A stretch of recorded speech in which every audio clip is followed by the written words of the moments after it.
क्या है, भगवान शंकर की चौखट तक जाने का एक आनंद क्या है। और खाली ना जाता दर से तुम्हारे, खाली ना जाता दर से तुम्हारे, मैं भी खड़ी हूँ पानी पसारे, अपने हृदय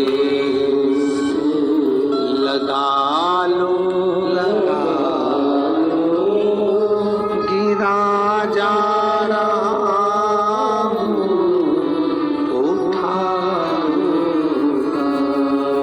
भोले अपने दर से अब तो ना टालो, गिरी जा रही हूँ, उठा। वो एक बार जो अनुभव जिसको लग गया है, एक पत्र है,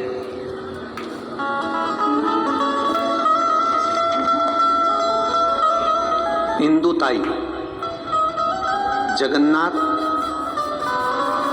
कालमेघ, मुकाम पोस्ट चौसाका, तहसील अंजनगांव, जिला अमरावती की रहने वाली हूँ। मेरा मोबाइल नंबर ये है। कहीं बैठी हो तो हाथ हिलाइएगा, अगर कहीं बैठी हो तो हाथ हिलाइएगा, कहीं बैठी हो तो हाथ जरूर हिलाइएगा। इंदुताई, जगन्नाथ, कालमेघ, मुकाम पोस्ट चौसाका, तहसील अंजनगांव, जिला अमरावती की रहने वाली हूँ। मेरा मोबाइल नंबर ये है। कहीं बैठी हो तो अपने हाथ हिला सकते, जहाँ कहीं भी बैठी हो हाथ हिला सकते। दिख गई क्या? इन्होंने पत्र में लिखा है, मेरा बेटा 7 साल से सरकारी नौकरी की तैयारी कर रहा था, लेकिन हर बार 1 या 2 नंबर से रह जाता था। पिछले 1 साल से टीवी के सामने आसन लगाकर मैं आपकी कथा सुन रही थी। गुरुदेव, जब आप कथा में नौकरी का पत्र पढ़ते थे ना, तो मेरी आंखों में आंसू आ जाता था कि मेरा बेटा की नौकरी नहीं लग रही, बाबा सबकी लगा रहा। मैंने अपने बेटे से कहा, तू पढ़ाई कर। शिवहर वाला गुरुजी कहता है कि लगन लगाकर मेहनत कर और जितना बन सकता है अपनी कैपेसिटी से ज़्यादा पढ़, और एग्ज़ाम के लिए तू फॉर्म भरते रहे। गुरुदेव, मेरे बेटे ने एक बार परीक्षा दी पर उसका नहीं हुआ। अमरावती में जब आपकी कथा हुई तब किसी कारण से मैं नहीं आ सकी और मेरे बेटे से कहा, बेटा मैं नहीं आ सकती तो क्या हुआ, पूरे विश्वास के साथ तू वहाँ की कथा बैठ कर सुन। और मैं आज बाबा को धन्यवाद देने के लिए आई हूँ कि आप कहते हो कि कथा के पंडाल में बैठकर कथा सुनने का फल क्या है।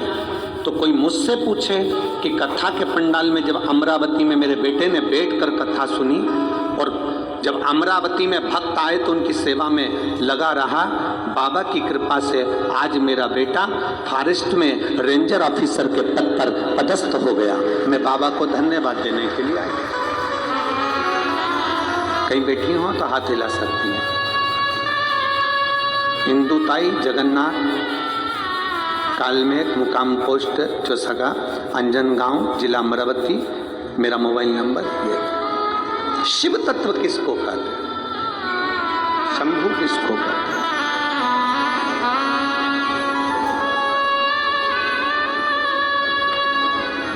एक विश्वास। और मेरी परतवाड़ा की जीजियों और मेरे जीजाओं, बहुत तपती हुई धूप में आप आए हो।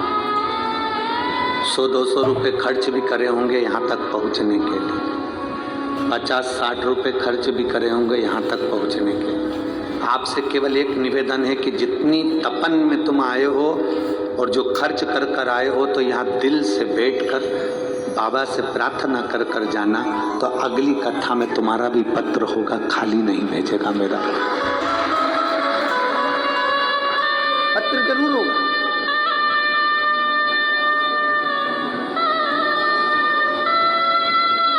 शिव महापुराण की कथा कभी खाली नहीं भेजती।